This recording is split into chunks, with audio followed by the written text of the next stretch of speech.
நான் கரூர் சம்பவத்தை பொறுத்தளவுக்கு விசாரணைகள் செய்து கொண்டிருக்கிறார்கள். எங்களுடைய என்டிஏ கூட்டணி எம்பிக்கள் அவர்களுடைய அறிக்கைகளை கொடுத்திருக்கிறார்கள் எங்களுடைய தேசிய தலைவர்களிடத்தில். அது எங்களுடைய தேசிய தலைவர் மையத்திலேருந்து அந்த இது ரிப்போர்ட்டை வந்து நமக்கெல்லாம் இது பண்ணும்போது நான் அதை பற்றி பேசுகிறேன். கூட்டணிகளில் மாற்றம் ஏற்படுமா அதெல்லாம் பொறுத்து பார்ப்பேன். ஆனால் இப்போ தமிழ்நாடு அரசை பொறுத்த வரைக்கும் ஊடகங்களில் வந்து பார்த்தீங்கன்னா ரொம்ப கடுமையான நடவடிக்கை எடுக்கிறாங்க. குறிப்பாக வந்து பார்த்தீங்கன்னா கரூர் சம்பவத்தை சுட்டிக்காட்டி புதிய தலைமுறை சேனல் வந்து பார்த்தீங்கன்னா அரசு கேபிள்லேருந்து எடுத்திருக்கிறாங்க. தமிழ் தினம் தொலைக்காட்சியும் வந்து அரசு கேபிளில் கனெக்ஷன் பண்ணாமே வச்சுருக்காங்க. அதை இது ஒரு மிகப்பெரிய அராஜகத்தை தான் காட்டுகிறது. திமுக நீங்கள் கேள்வி கேளுங்க, அவங்க வந்து இதை பண்ணலன்னா தான் ஆச்சரியப்பட.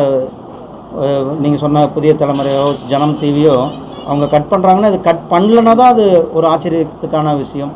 ஏன்னா திமுக எப்பயுமே பத்திரிகையாளராகட்டும் அல்லது மீடியாக்களை அவர்களை நசுக்குவதில் திமுக கை தேர்ந்தவர்கள். அவர்களுக்கு ஆதரவாக செய்திகள் வெளியிட்டால் அவங்க நல்லவங்க, அவர்களை கிரிட்டிசைஸ் பண்ணால் உடனே அவர்கள் கெட்டவர்களாக ஆகிறார்கள்.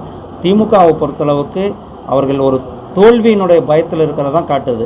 ஏன்னா அவர்கள் வந்து ஒரு சோசியல் மீடியாவில் ஒரு போஸ்ட் போடுறான்றதுக்காக மட்டுமே அவர்களை தேடி, ஏன்னா திமுக காரங்க எத்தனை பேர் மேலே போடுறாங்க, அவங்க மேலே எந்த நடவடிக்கையும் எடுக்கிறதில்ல.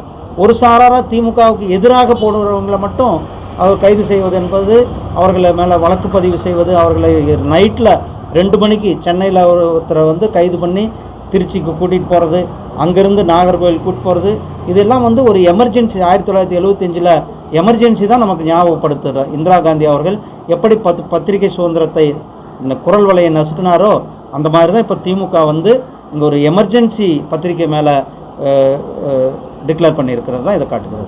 செய்திகளை உடனுக்குடன் தெரிந்து கொள்ள கீழ்கண்ட கேபிள் மற்றும் டிடிஹெச் நெட்வொர்க்குகளில் எம்நாடு செய்தி தொலைக்காட்சியை காணுங்கள். பாதகம் செய்பவரை கண்டால் நாம் பயம் கொள்ளலாகாது பாப்பா. மோதி மிதித்துவிடு பாப்பா, அவர் முகத்தில் உமிழ்ந்துவிடு பாப்பா.